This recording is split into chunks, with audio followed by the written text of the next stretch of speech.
Do you know what separates the rich and the poor? Simply put, it's the number of ways both groups earn income. It is said that the average millionaire has around 7 streams of income, while the average person typically only has one, and you guessed it, that one income stream is their job. However, as you've probably already come to realize, jobs aren't the best way to make a fortune, which is why the rich depend on multiple streams of income to grow their wealth. They leverage both active and passive income to fuel their wealth generation engine, and over time, these streams are what build their sizable wealth. The good news is that once you learn how the rich make money, then you can start to duplicate their strategies and build your own personal fortune. And in this video, I will share with you 7 ways millionaires make money, and if you're new to the channel, then hit the subscribe button below for more life-changing content. Method number 1, 9 to 5 income. As I just mentioned, gaining your income solely from a job is not likely to make you rich. But that doesn't mean the rich don't have their 9 to 5 job as part of their income generation strategy. Now, their roles can vary from being mid-level managers to CEOs in corporate firms to doctors or engineers. Any and all of these roles work within the paradigm of trading time for money, which is otherwise known as active income. In fact, this active income extends beyond a 9 to 5 job, as it can also be tied to freelance work. This type of income is typically the starting point for many self-made billionaires. This is where the average person starts, and this is beneficial for a few reasons. First, this is probably the easiest way to start making money, and with this money you can invest into other ventures that will yield you a return and grow your wealth.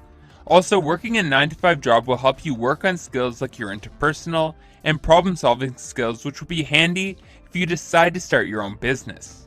Now, there are also downsides to this method of making money, with the first relating to trading time for money. We all only have so many hours in the day, and when you work more to make more, you are giving up other activities in your life like family time, time to exercise, or just enjoy life in general. Not to mention, if you start to get too comfortable in your job, you may never feel the need to strive for more money, and will have to settle for whatever standard of living your job currently offers you. Another huge downside is how much you get taxed when you earn employment income. Income tax in this category can be up to 40%, meaning that some people are literally giving back months of their hard work to the government, which is not only discouraging, but can demotivate you from striving to earn more money in this way. However, as I said, this is usually a starting point.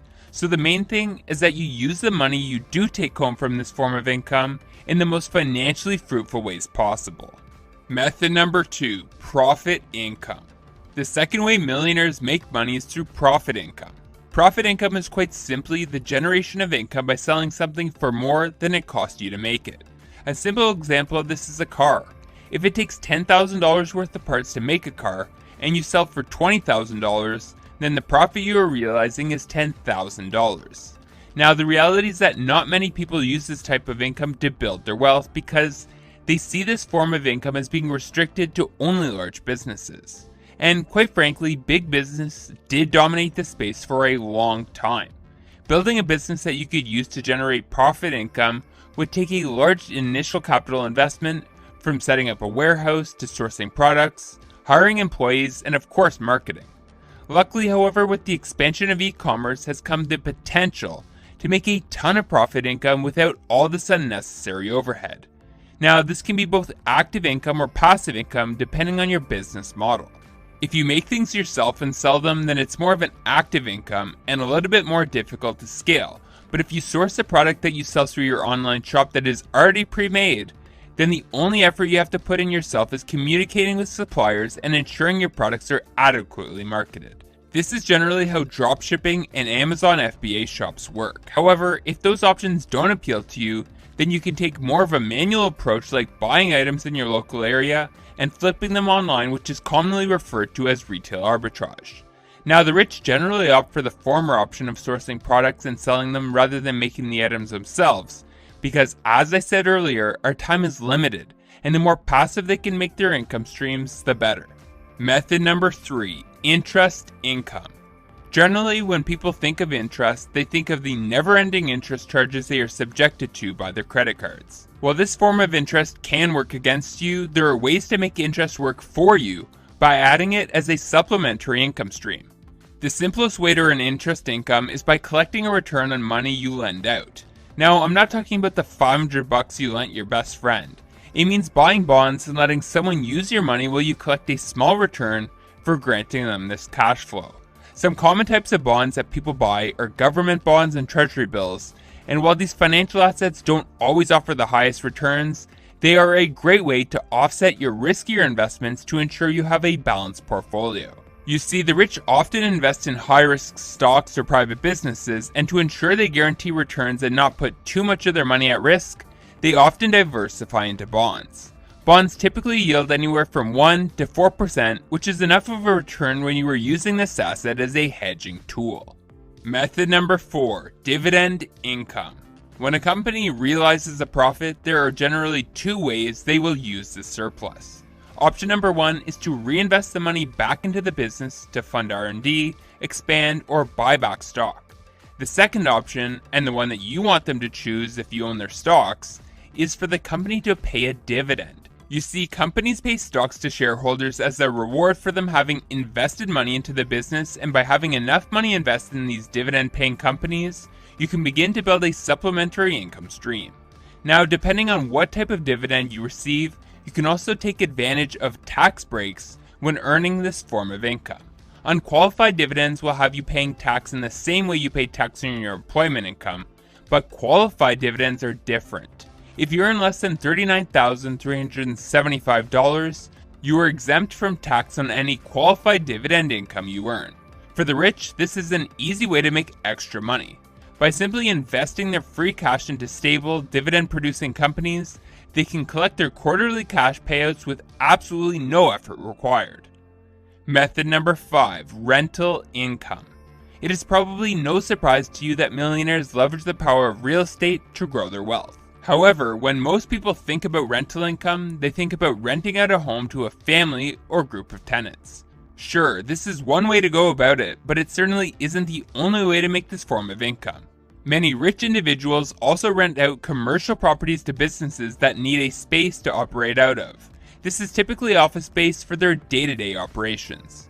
The other option is industrial real estate that is generally used by manufacturers. Now, rental income does not have to come from real estate specifically. There are other ways to create rental income at a smaller scale.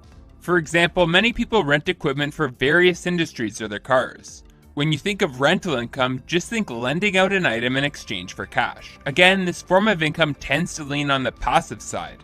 Sure, being a landlord can take quite a bit of work, however, this work can be easily farmed out to property managers, giving this form of income the ability to earn you money with zero involvement from your end.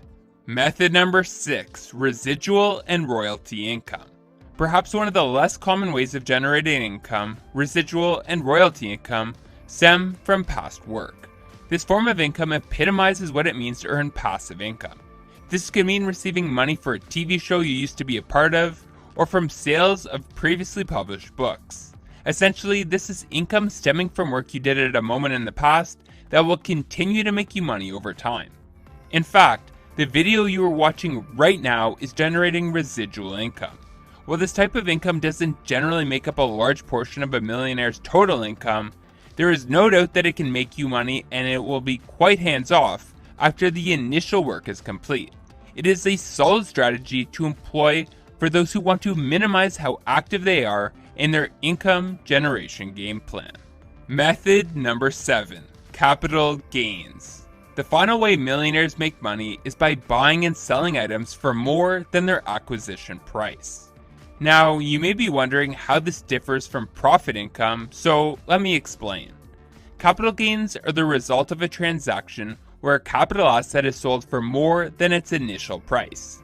Capital assets generally include assets that are acquired for prolonged use, and that's how they differ from the products that you buy or produce for resale that generate profit income. In short, the difference comes from their inherent nature. The most commonly seen situations where capital gains arise include when you sell real estate and stocks. For the average person, capital gains becomes relevant in their lives when they sell their home. A home is a capital asset, and when you sell it for more than you bought it for, you will trigger a capital gain. For instance, let's say you bought a home for $200,000 and then sold it 10 years later for $400,000. The difference in the initial price and the sales price is $200,000, which is the capital gain. However, the taxable capital gain, or the amount that you would pay tax on, would be anywhere from 0 to 20% depending on which income bracket you're in.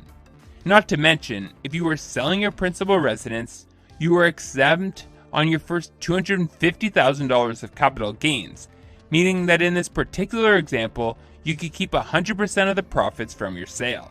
Now, generating income through capital gains does take some upfront capital, and it may be a form of income that you will generate later in your wealth building journey.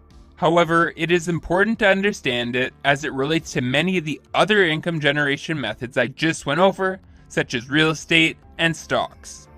And there you have it, the 7 ways millionaires make money that you can adopt to become a 7-figure net worth individual yourself. Thanks for watching,